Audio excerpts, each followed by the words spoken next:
first impressions of the Truthear Zero, the collaboration with Crinacle. So, first of all, I would like to say that before I say my first impressions, that this IEM is my absolute recommendation if you're finding an IEM between the $50 to the $100 range, because this one hits all the right spots in that price range. So yeah, I'd see in my full review if I stick by that statement, but for now, this is my absolute recommendation. It can beat the 𝗟cia and the other IEMs in that price range. I have personally haven't heard the Titan S, but judging from its reviews, I can still stand by my statement, but that this is my absolute recommendation. So for the overall tonality, this is a lean or balanced IEM with a substantial sub-bass boost. So if you're familiar with the recent Crinacle upload in which he discussed how the technology in this IEM works, so if you're familiar with that, I'll put a link in his video in my description if you haven't still watched that video regarding this IEM. So it's hands down the best bass performance I have heard in the sub $100 range. So it can make the other competitors in the higher price bracket a run for their money. So I've discussed the IEMs in that said price range. So yeah, I have to put a disclaimer that this is my subjective view only. So I'm not saying that this is an objectivist point of view, that this is the absolute recommendation, but in my opinion, in my hearing experience, this is my recommendation. So the new crossover technique for the DDs are indeed effective. So Crinacle, a short gist of what Crinacle said in that video that I was talking about, the dual dynamic driver setup in this IEM is set differently from the other dual dynamic driver setups out there, because this one has a unique crossover technique that was used, that the other dynamic driver used in this one, I don't know if this is the said dynamic driver in question, that one of them is only exclusively focused in the bass frequency. So that dynamic driver doesn't operate in other sound frequencies such as in the mid-range and the treble. It only exclusively operates in the bass frequencies, so it gives a lot of focus in the bass frequencies, so it doesn't have to operate much in the other frequencies that can cause maybe distortion can be, or other problems that might surface if you put two dynamic drivers in the same configuration. So it can sometimes be slightly harsh in the treble frequencies, so more on that later. So for the bass frequencies, enough praises have been said before I have tackled in this bass frequency. So bass rumble is almost out of this world. So it almost has a tactility to it that you can sometimes physically feel in your ear.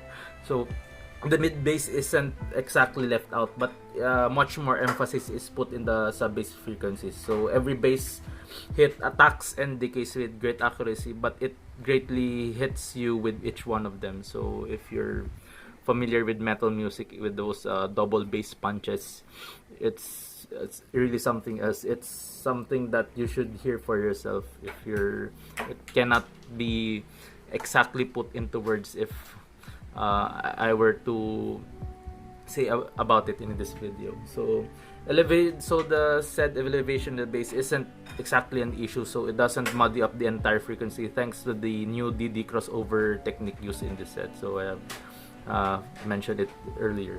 So it commands absolute attention from the listener. It's also versatile in every genre you throw at it, but I absolutely recommend it for pop music because of its 4 in the floor. If you're not familiar in the 4 of the floor rhythm, so every bass hits in every count of the 4/4 time measure, so it's like a constant pulse. So that's 4 in the floor. So it's the Truthear Zero really shines in that 4 in the floor rhythm. So I can't say much cons or negatives about how the bass is reproduced. It hits exactly how I subjectively want my bass. So if they're in the slight minority that doesn't like bass, it might be a tad much for you. So if you're not into bass frequencies, so you can still consider a purchase of this one, but you might not like it if you're not into bassy sets.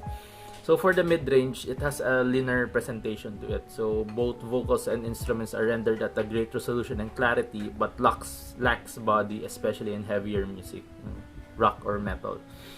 So despite the linear presentation, it has above average layering that provides the impact that instruments need in their performance. For the male vocals, especially in the lower registers, it can be veiled a bit, especially I can use an example in Black Tongue's Nadir album. So Alex Tayen's performance in that album has very low and guttural vocals, so it's riddled throughout the album, and it's sometimes veiled underneath the punching bass and the guitars in that album. So it's from the other sets that I've used, his performance in that album usually shines because it has a great production, and his vocals are just something else in the world of metal. So yeah, in the Truthear Zero, his performance can be veiled sometimes. So for female vocals, they are preferred in this set, so it has less tendencies to be veiled due to the mid-range's elevated transition to the treble frequencies. So my usual example that I've been using for female vocals is Nightwish's the Amaranth, which features a great vocalist there that I have mentioned in the other video, that she clearly layers her vocals very well, and in the Truthear Zero, it's greatly defined and has impact. Just lacks the body in her vocals that would really make the performance shine. So for the treble, can be this set's Achilles heel if you're not into much treble or in the